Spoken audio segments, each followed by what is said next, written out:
All righty. Good morning, everybody. Thank you all for being here and welcome to the Washington County Chamber Small Business Solution Series workshop. We have a great program for you today, but before we get started, I'd like to thank and recognize our 2025 Small Business Solutions Series sponsor, David Yasa, the Growth Coach of Greater Portland, here to tell us a bit more about the Growth Coach, David Yasa himself. David.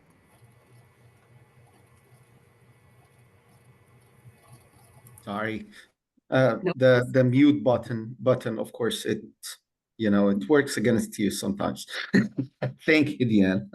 Um, um, so I believe almost everyone on this call I have met somewhere or sometime in the past. I just need to share one slide if that is possible, Deanna. Let me figure out. Yep, I think I see how to do that. There you go. Thank you so much. So, can you see my slides? So what I do with businesses is that I help businesses grow. I help them discover where they're at, where they want to be, and then we walk a journey of growth together through structured processes. One of these processes is called the strategic business mindset process. And I do that or I do that with almost all of my clients. um, I help them face the reality.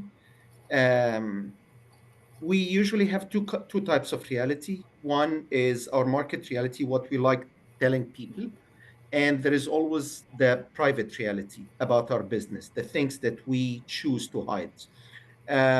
I help businesses bring up their private reality to match their market reality.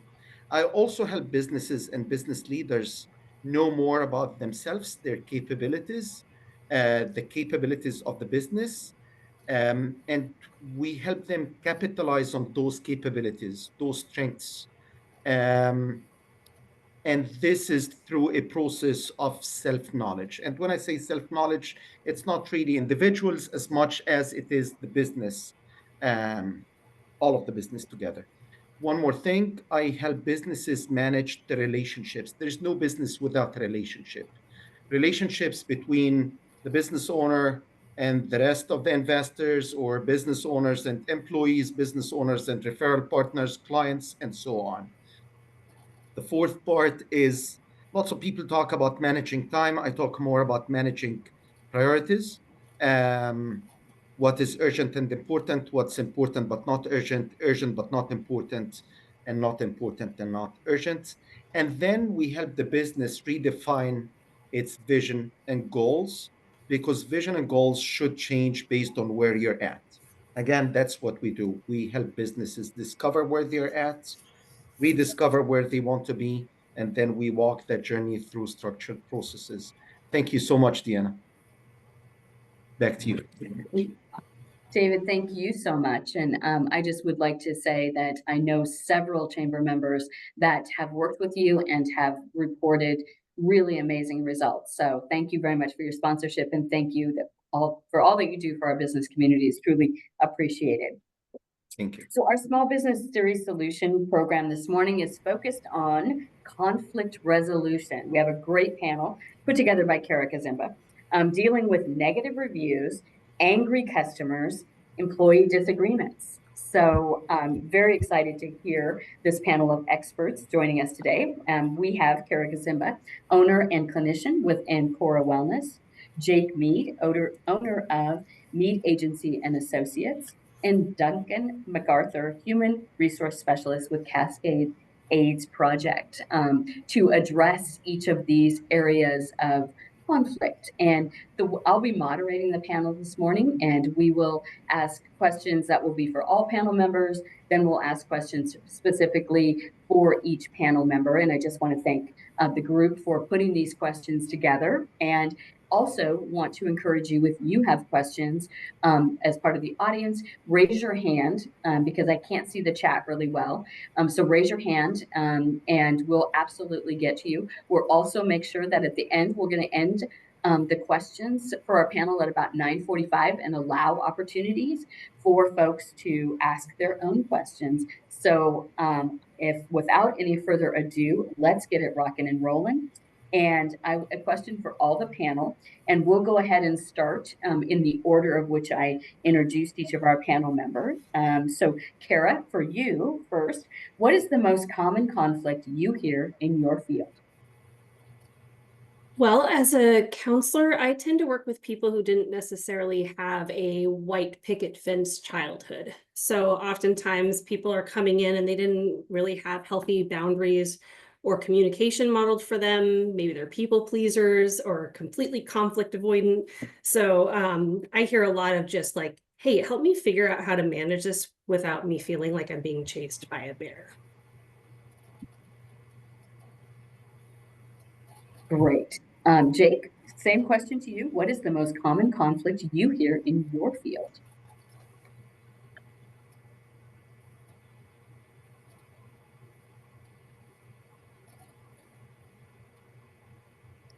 Jake, I think you're on mute.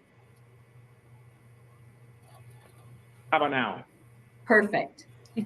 I moved to my phone, so I have to unmute twice. Hi, everyone. I'm Jake Mead, owner of Mead Agency and Associates. The conflict that I see in my business as a service-based insurance agency is really the conflict typically around payments and frustrations with things that the customer can't control and things that are really out of our control here at the agency. Sometimes it's the claim experience, sometimes it's my rate increase.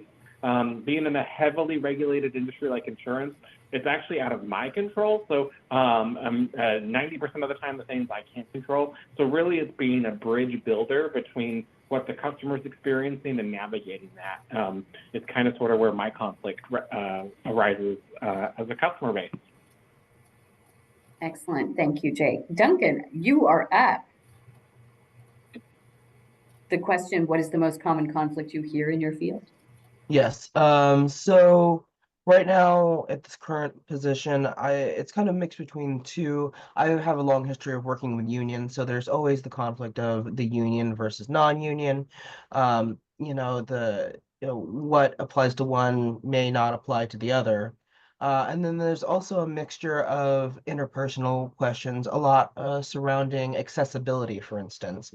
My current role has our entire facility is very open to folks of different abilities, different capabilities, and there's always a question of folks like what is reasonable accommodation, et cetera, and it may be their fellow coworker that's asking that question rather than the manager asking that question. So there's a lot of not disputes necessarily, but there are conflicts that do happen between folks.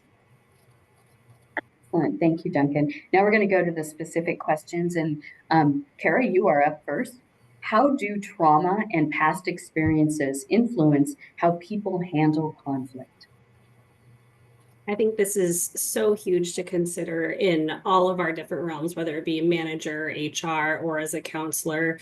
We don't know what people are coming in our door with, what their background is, what their history is.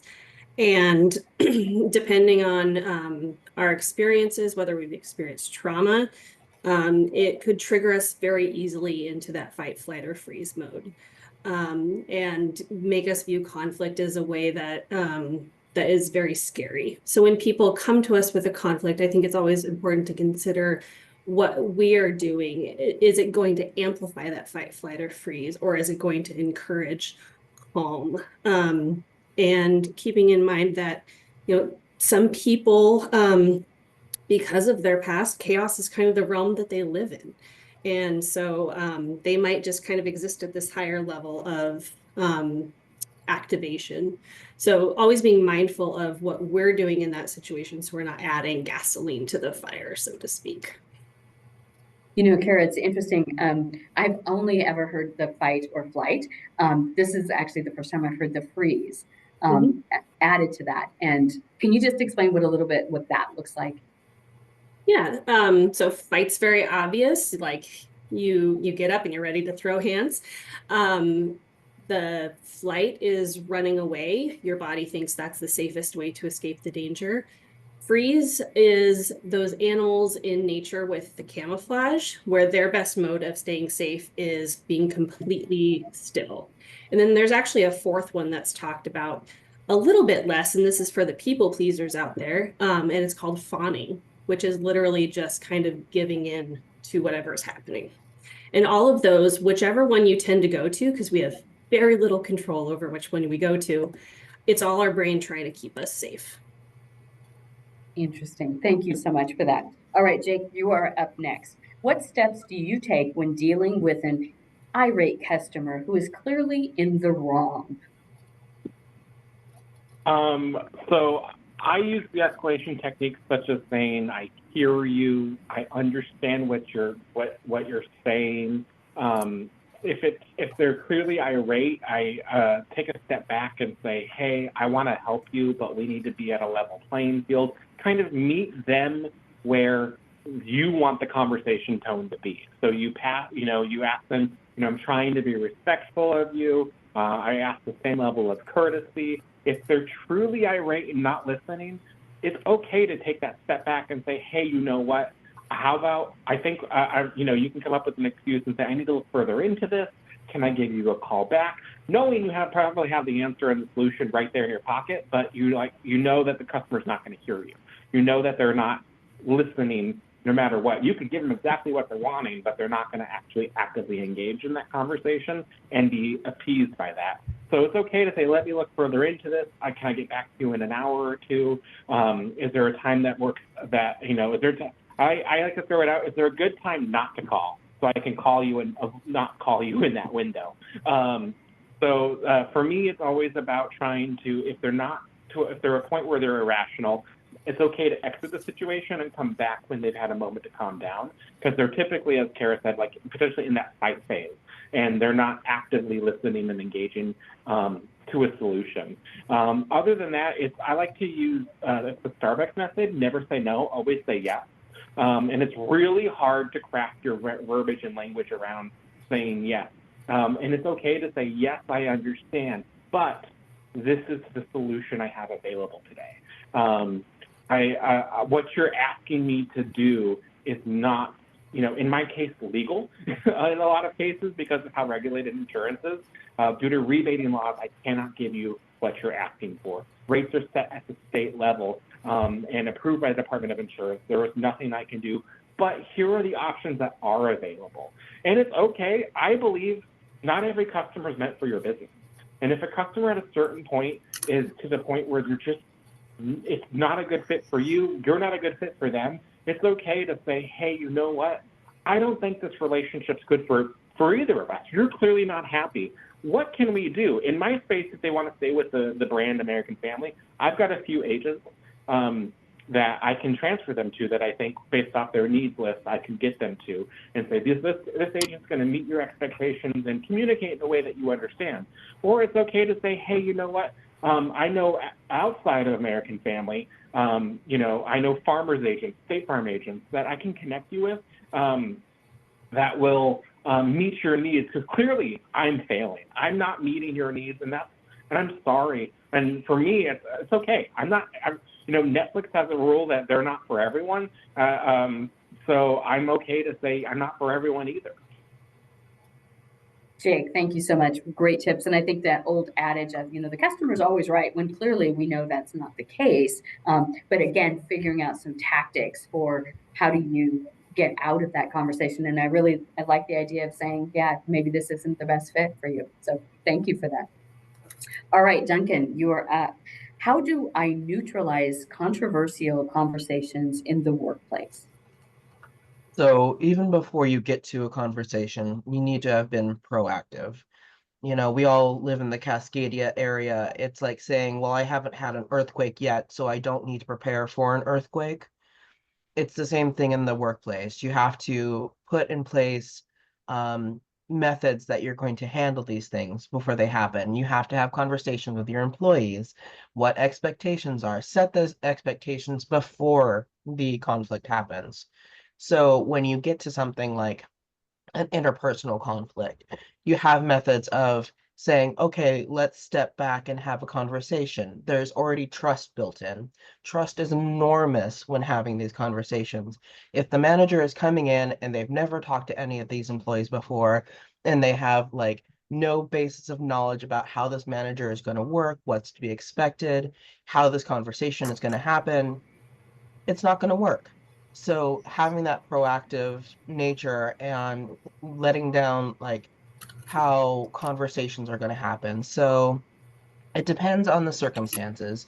Are we going to have a one-on-one with everybody involved? Is that going to be what everyone's comfortable with? Are you more comfortable if I meet with both sides equally? And making sure that trust in, I'm going to take your word, what you say as truth, so that the employees don't feel like, well, they don't believe in me, so there's no reason to have any talk with my manager because this person does not believe in what I say. So neutralizing it in the moment is saying, hey, I understand we have a situation going on. Let's have a talk. Let's go over both sides of it and then see what solutions we can come up with that are equitable. We have to have that understanding that the solution is going to be equitable. It's not going to be like, oh, well, you two aren't getting along, so I'm going to send you off to a different department to work. Because that doesn't help that person. It doesn't help the other person in the circumstance. You can't send off every person that person doesn't like to a different department. You know, like you go to marketing and you go to PR and you go to here and you go to here. It's never going to fix itself. So you have to have that understanding that when you have a conversation, that all sides need to be included in it. So neutralizing it in the very second is stopping the talk. If you catch them in the conversation, be like, you have to be jumping into the situation, even if it feels uncomfortable as a manager to step in. You have to say, hey, let's stop this conversation and have a different conversation about how to stop this. So you have to be comfortable with feeling uncomfortable. You can't jump in and just be like, oh, ha, ha, ha, this is so funny, and just laugh it off and feel uncomfortable and not make any progress. There has to be that sense of ending it where it is and then having that separate conversation. So again, primary goals to neutralizing it is having a plan beforehand and then making sure that you are comfortable jumping in and feeling uncomfortable. And that goes with any conversation, whether it's about race, ethnicity, accessibility, any of those topics. They're going to be things that you naturally don't want to include yourself in. But as a manager, it's your role to be part of it.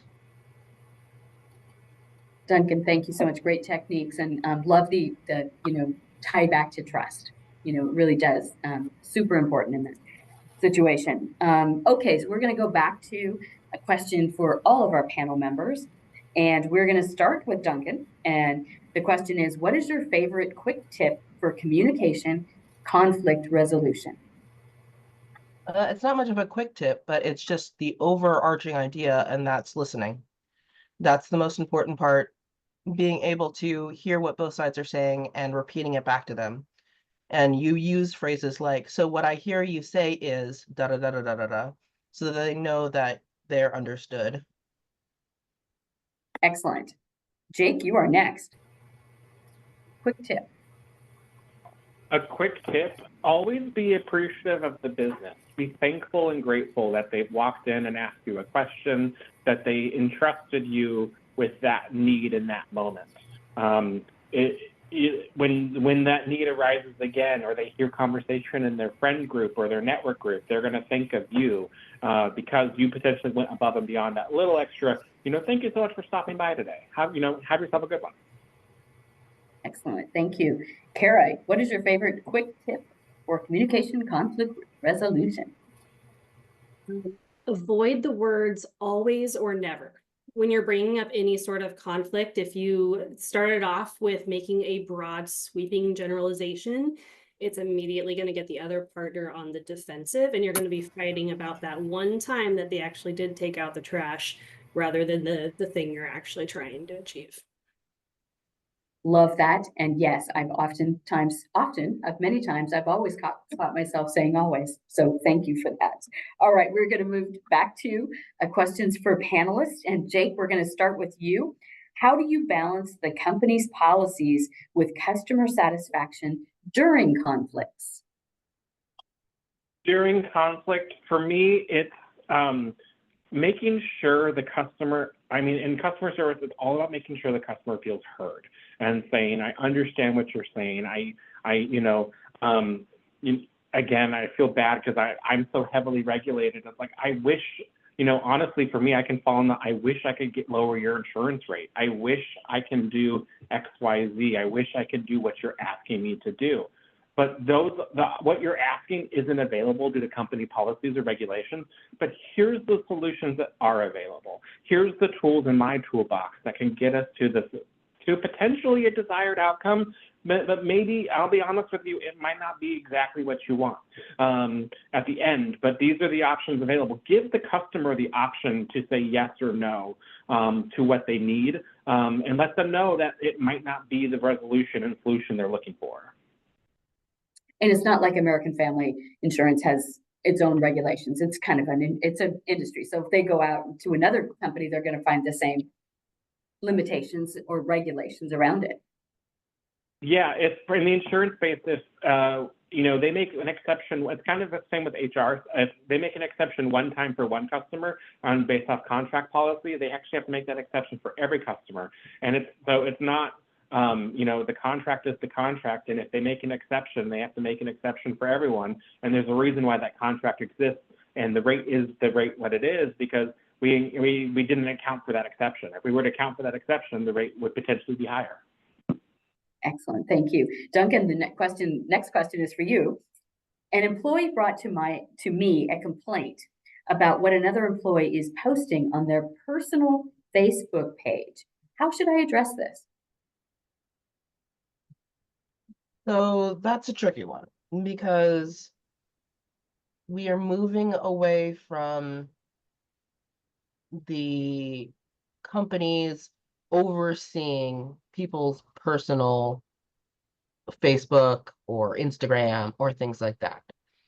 So there was a time where, and this still does happen, companies were requiring people to give their password so that they can see their accounts. And after a whole bunch of legality about that, and just really, it's not cool. So companies are, for the most part, moving away from that. But there's still a responsibility for a company to have a media policy in place.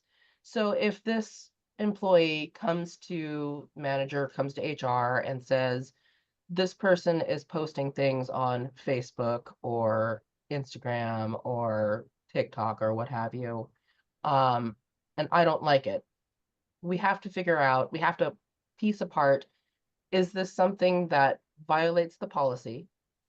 Because then HR would have to be involved, and the conflict would be between HR and the employee posting. If it's something that's against the employee,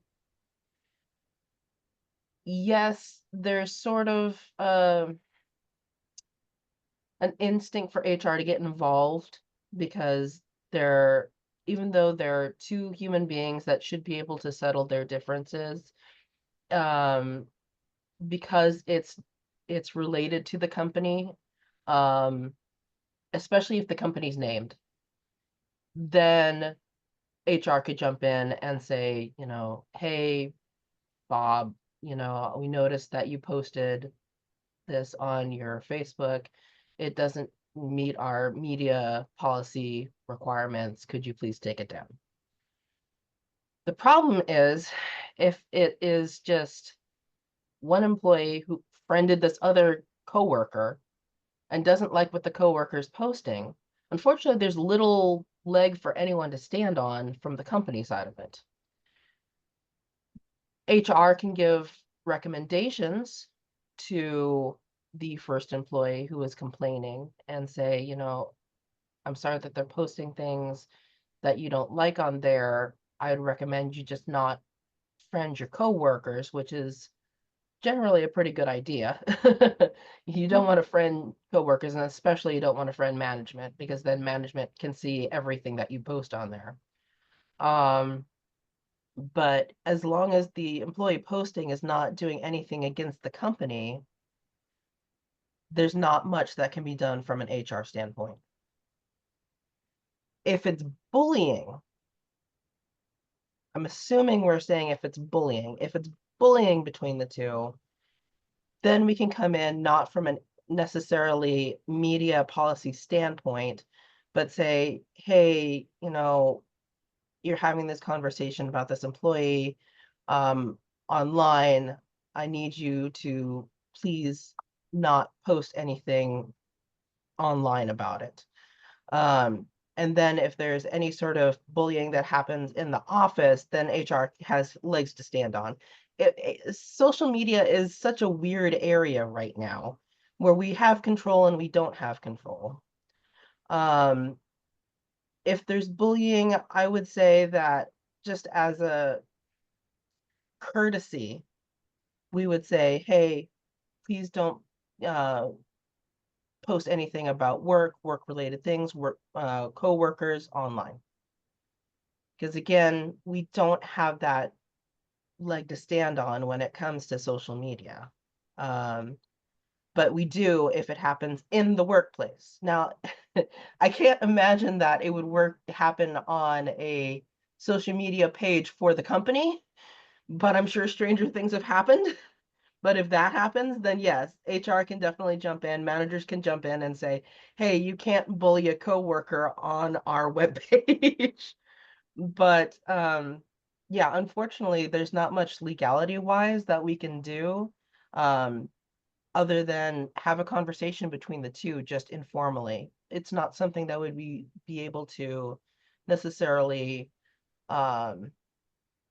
put in their record or anything like that if there was bullying between the two in cyberspace, which is upsetting because, you know, obviously we want to be able to make everyone feel they're in a safe space.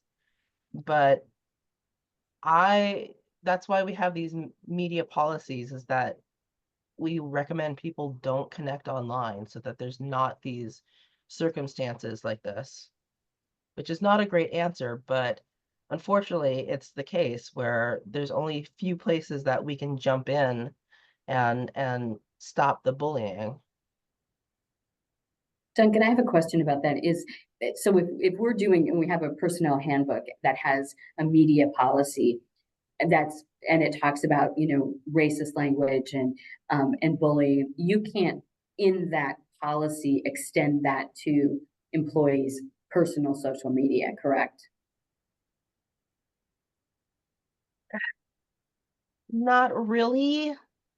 Again, we can work informally on it if we see something that's on there.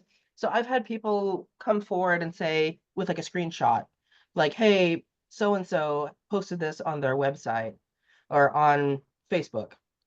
And while we as HR couldn't say, okay, well, they're being racist to some other person, we can still say we could still say that, you know, you might not want to follow them or something along those lines, give them recommendations not to follow them. It's really unfortunate, but if Joe Blow goes out and goes on a racist tirade on Facebook, there's nothing that we at work can do. So. Got it. Thank you so much for that. All right, Kara, you are up next. How can individuals manage their own emotional responses when faced with conflict? That is a great question.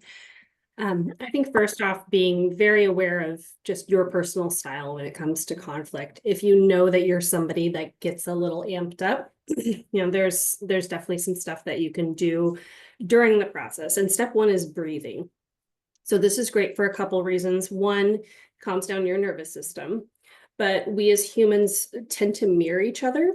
So if the person you're in conflict with sees you taking a moment and taking a couple deep breaths, it actually cues them to do that as well. So you get a little bit more of a calmer response. And then just noticing and naming your feelings. So recognizing like, okay, this person's pretty upset. They're borderline yelling at me. I'm recognizing that I'm feeling afraid right now. But then you can also do, that gives you some separation from that fight or flight feeling because you're starting to intellectualize it a little bit. But it also gives you that opportunity to say like, okay, my body thinks I'm being attacked by a bear right now, but I'm not actually being attacked by a bear. So you can take a second to remind yourself, okay, I'm safe. They're upset. Chance of physical violence is hopefully pretty low. So I can take a moment and just recognize that this person's upset and I don't have to respond as if I'm being actually attacked. And then again, part of that mirroring is take a second and encouraging not necessarily rapid responses to whatever somebody is presenting, but being like, hey, I really want to acknowledge where you're coming from here. Let me take a minute and brainstorm something that we can do to help alleviate that situation. And slowing things down on your end, again, encourages slowing things down on their end too, and encouraging them to breathe. Taking a sip of water and offering them water during that process. Again, just let's all come down just a little bit on that level without actually telling them to come down. Thank you, Kara. I think that the picturing of a bear coming at you is very helpful. And then I'm also wondering why being conflict adverse kind of gets a bad rap, where people kind of, the connotation is that's a negative thing. How did that happen? How do we become conflict averse? Well, and it kind of like, when you're talking to somebody, oh, they're very conflict adverse, as if that's a bad thing. Mm-hmm. It's not necessarily a bad thing unless the conflict avoidance goes to the direction of we avoid conflict completely by not having any boundaries whatsoever, or we're not following up on our own policies like Duncan was talking about. Like if you're going to have a policy, you have to put yourself in that uncomfortable position to interrupt and engage that policy. Conflict avoidance, like nobody wants to feel uncomfortable. Nobody wants to be yelled at. But when it goes to the point where it's not adaptive, that's where the kind of sticky issue comes in. Thank you so much. All right, we are going to go back to one common question for all of our panel members. And the question is, share a success story of resolving and or addressing conflict. And Jake, we are going to start with you. My favorite success story was when I was the interim director of customer service at ZoomCare. A customer tweeted, still at the time called Twitter and tweets, F ZoomCare. That was all it was, no context. And because of my role, I had set up notifications when the company was mentioned online. So I got that within like 30 seconds of the post. I quickly did some sleuthing to find who the customer was. And I actually reached out to the customer and said, hey, I saw this tweet, what's going on? And, I'm Jake Mead, I'm the director of customer service, what's going on? And they said, I just showed up 10 minutes late for my appointment. They said because I showed up late, they're going to charge me $99 for missing the reservation. If you don't know, ZoomCare is 15-minute appointments. So if you're 10 minutes late, you're already 3/4 of the way of your appointment. And they do charge a missed reservation fee if you don't reschedule. So this is a scenario where and I trust the system, always trust your employees, and they're following the system, and the system's not broken, that the employee said, I need to reschedule you. If you don't reschedule, there's going to be a missed reservation fee. And I can guarantee the customer heard $99 missed reservation fee, I'm going to be charged. and then muted everything else. And they stormed off, and then and left the front desk associate not knowing what to do except charge the fee. And I said, you know what? I'll take care of the $99. It ain't worth it. Like, I'll take care of it. But you scheduled this appointment for a reason. Can I get you rescheduled and seen at a different facility? Because it sounds like you had a disagreement and a misunderstanding with the front desk at that facility. So we can get the original purpose of your appointment taken care of. You don't have to. Again, there's no reservation fee, but you still need to get, like, the original purpose still is not addressed. Got them scheduled an hour out. They showed up. They deleted their ZoomCare tweet and actually said, thanks, ZoomCare. I know I'm going to feel better. And they actually wrote a 5-star Google review. They wrote a 5-star Yelp review. And it all went back to just being proactive and reaching out to that client and saying, oh my gosh, what did we do? And at that time, using what's available to you to make the situation right. Excellent. Thank you, Jake. Don't you think social media should have that, like email does, where you can save it for later? So you can, get your venting out and then just say, okay, I'm going to hold that for later, and then think about it and sort of, but it doesn't. It's like post, and when you're right, when you're in the moment, you're like, yes, do it, post it. It's interesting. All right. I think, Kara, you are next to share a success story of resolving and or addressing conflict. It's really hard to pick out one really specific situation, but as I mentioned, I specialize in complex PTSD. So conflict growing up in these houses either meant a really scary thing, or it meant like you didn't have a voice, like your feelings and thoughts weren't valid. So speaking just really general about like my general caseload, I would have to say it's when someone's coming into a relationship without those skills and finding that conflict is really scary, and learning that not only that they do have a right and they have a sense of self-worth to ask for what they need, but also learning that they can be okay if the word no comes up or if there's a disagreement. And that doesn't mean the relationship is doomed. It doesn't mean that they're a bad person because the person disagreed with them. And it's really empowering and beautiful. And in my field, that's what conflict resolution is all about. So there, I didn't violate HIPAA. Thank you, Kara. And I think, understanding the role that trauma and past experiences plays, and yet sometimes that can be completely something that you don't acknowledge or you don't even understand or realize, and having, someone that can help you manage through that and feel like, okay, I'm still a good person. I just am being impacted in different ways, and managing that and understanding it. So thank you for that. Duncan, you are next. Share a success story of resolving and or addressing conflict. So I had 2 employees that were bumping heads in the same department, and to also keep a HIPAA in mind, one was supposedly doing less.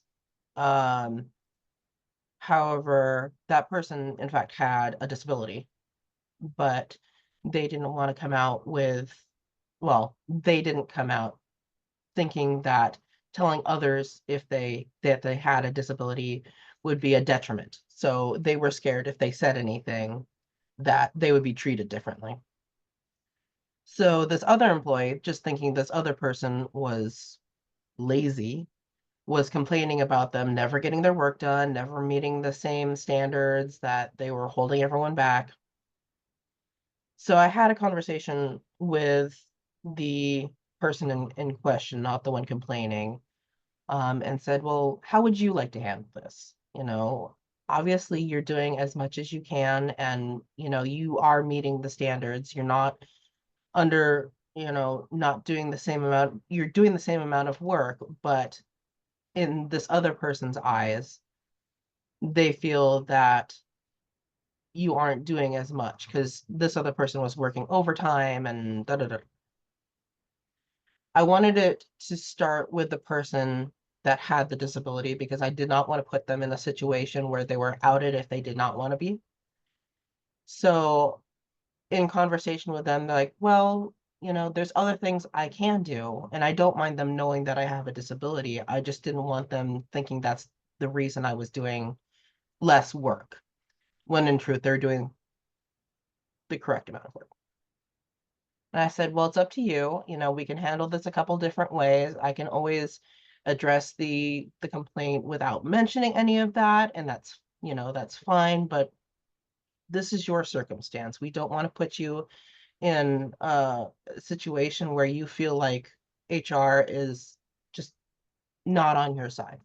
And they took that and they were very appreciative that, because in other jobs that they had, HR was just all like not addressing the situation, or they were just forced out of their job because everybody was against them and no one was basically giving them benefit of the doubt. So in agreement with the individual, we had a conversation with the person who was complaining and said, hey, this person wants to have a conversation with you, and basically we'd like to see if we can figure this out and get down to what the issue is. And the other person who was complaining said, okay, this person doesn't do work. This person, always sitting on the job. They're never standing up. They're never, meeting customers because they're at the front desk. They're never meeting customers like eye to eye.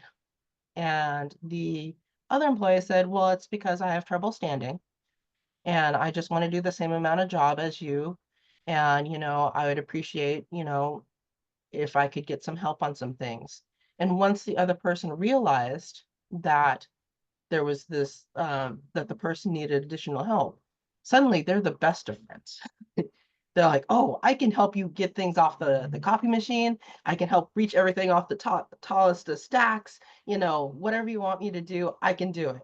So it did like a complete like turnaround on it. So now those two they don't want to be separated. They don't want to be on different shifts. They're like two different hands on the same person. And I love seeing that interaction, but it was so important to reach out first to the person with a disability to make sure that that's how they wanted to handle it. Because sometimes HR shouldn't be the one that decides how things go down. It should really be the human to human that has that interaction. It's a great story, Duncan. Really great. So I'm just doing a quick time check. It is 10:45. So I think we're going to pause for a moment and see if anyone has any questions of any of our panel member. Just remember to please raise your hand or just unmute, whatever works best for you. Any questions for any of our panel members?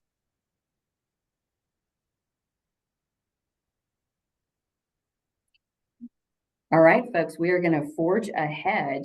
And our next question for Jake is, what training or tools have been most effective for you in managing escalated situations? There is, oh gosh, now I'm forgetting. I had this all prepared and I'm forgetting the Crucial Conversations. It's a book written by 5 different authors, and I'm forgetting the last name, all their names, but highly recommend reading it. It's actually taught in most Fortune 200 companies as a class and seminar, focusing on workplace conversations and development. But I think it's those how to have those crucial conversations with their customers when they're irate and upset. How to have that conversation that's not conflict avoidance, but is actually like, I understand and I hear you. And because most people truly just want to be heard, even when you can't give them what they want to make sure that you understand where they are and what they're asking for.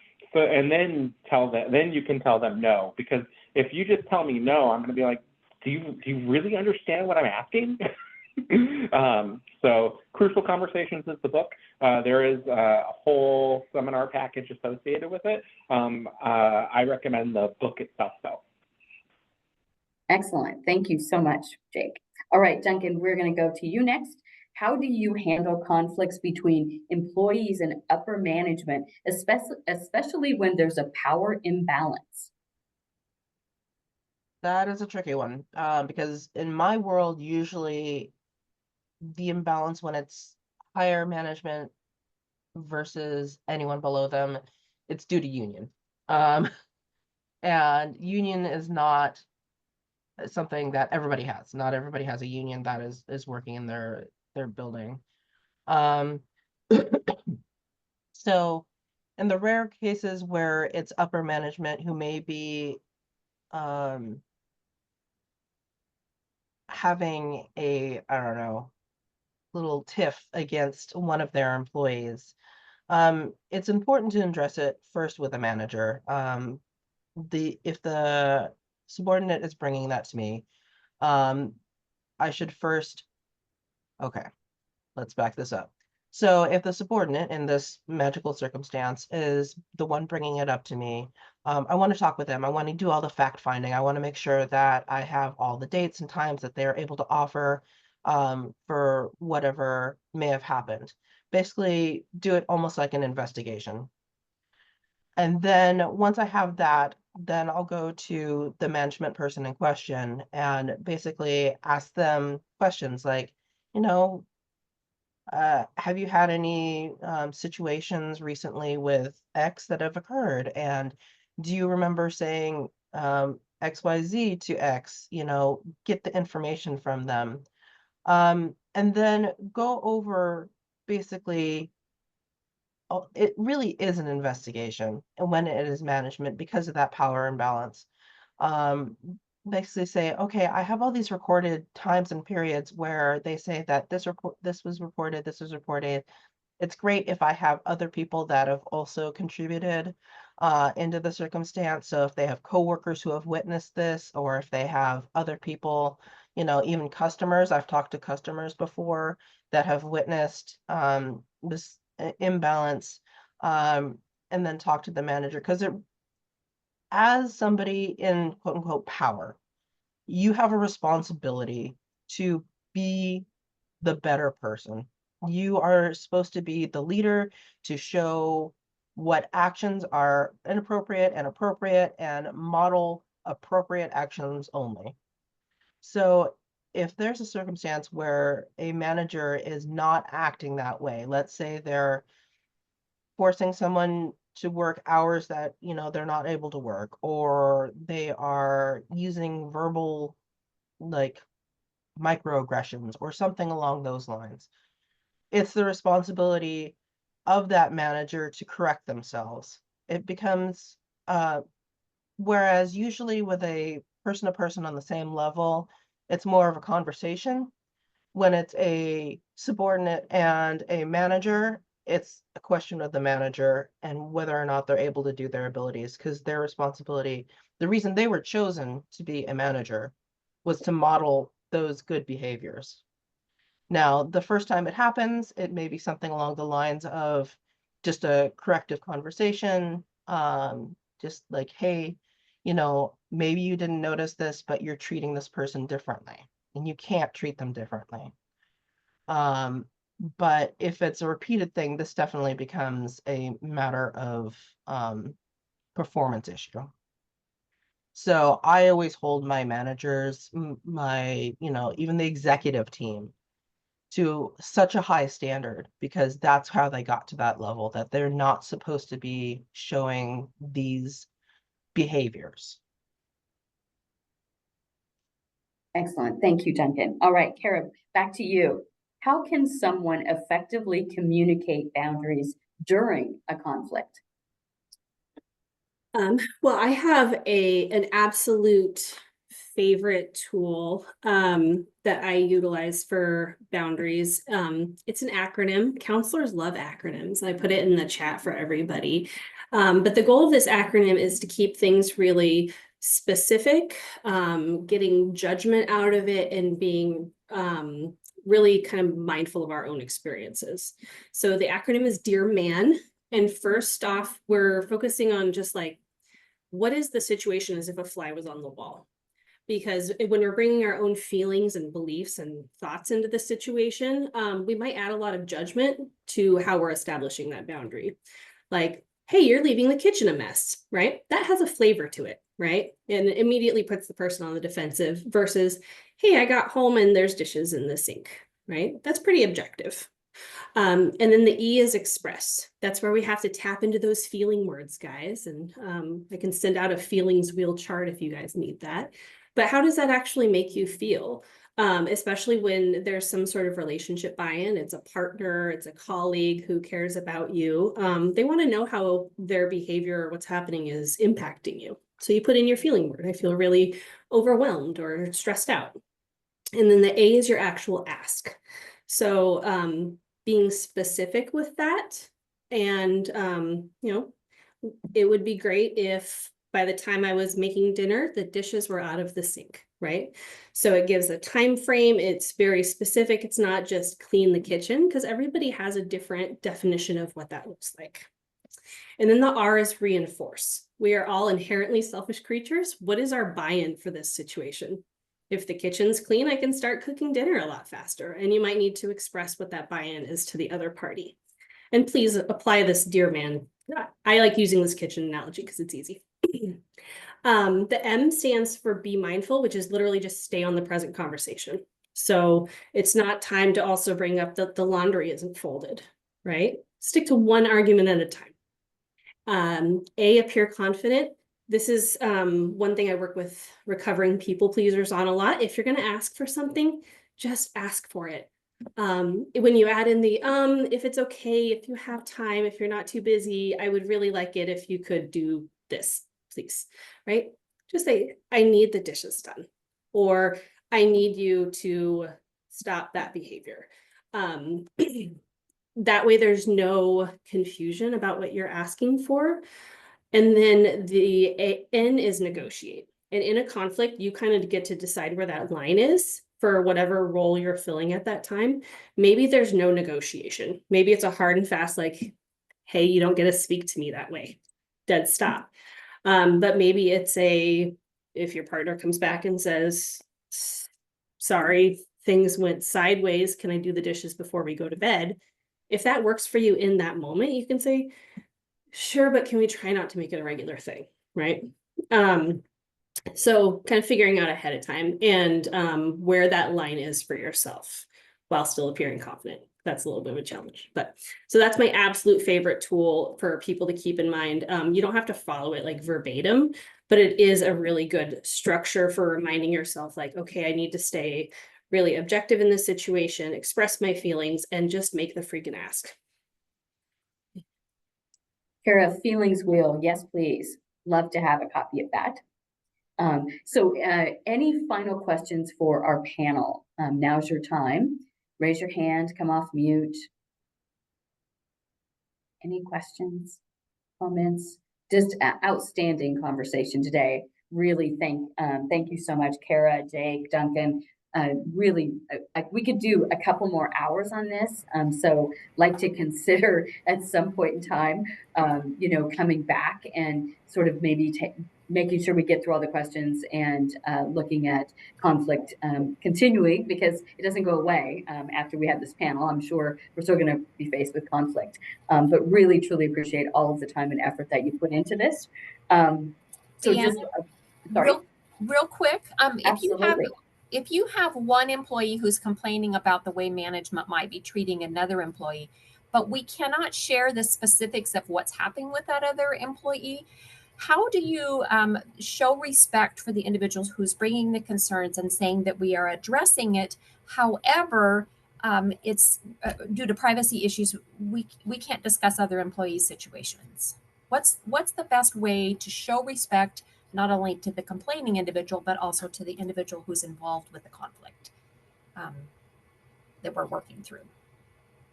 Any one of our wonderful panel members want to jump in on that?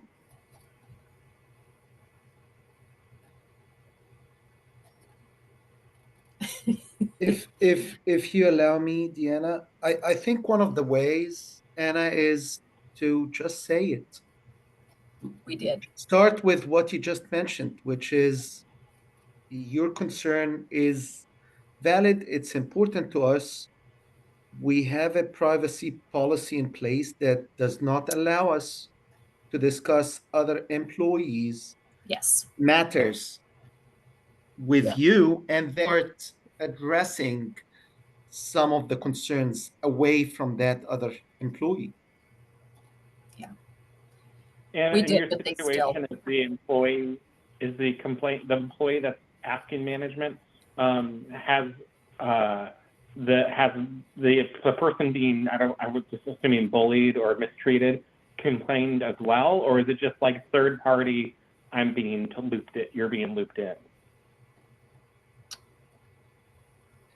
Because if it's like third party, like it's like I witnessed the manager be mean to another employee, it'd be great. What I would do is I'd say, please let that employee know, because clearly they don't feel comfortable coming to me or saying that this is a problem. Let them know to communicate with me, because I have to.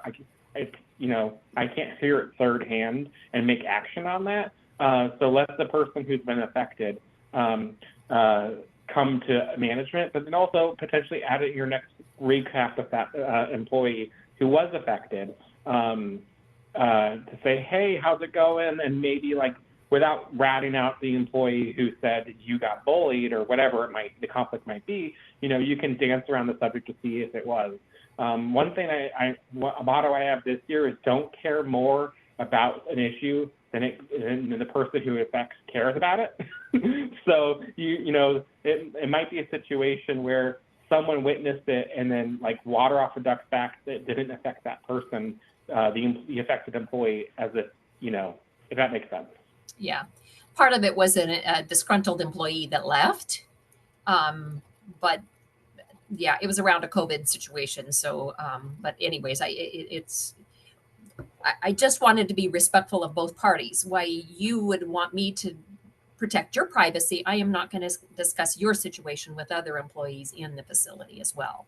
It's just a policy. So, I was trying to remain respectful, but at the same point in time, it really bothered me that I can't help them come to their own resolution, but I can't fix everybody, right? They have to, we just have to be respectful and show concern for everybody as best as we can.